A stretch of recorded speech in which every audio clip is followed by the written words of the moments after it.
நான்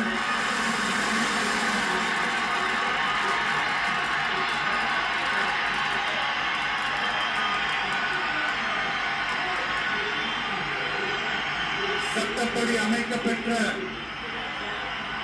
இந்திய அரசியல் அமைப்பின்பால்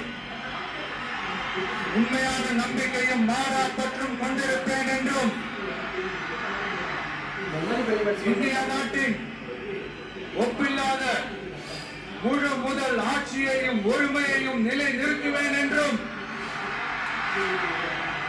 தமிழ்நாட்டு அரசின் முதலமைச்சராக உண்மையாகவும் உளச்சான்றின்படியும் என் கடமைகளை நிறைவேற்றுவேன் என்றும் அரசியல் அமைப்பிற்கும் சட்டத்திற்கும் இணங்க அச்சமும் ஒருதலை சார்பும் இன்றி விருப்பு வெறுப்பை விலக்கி பலதரப்பட்ட மக்கள் அனைவருக்கும்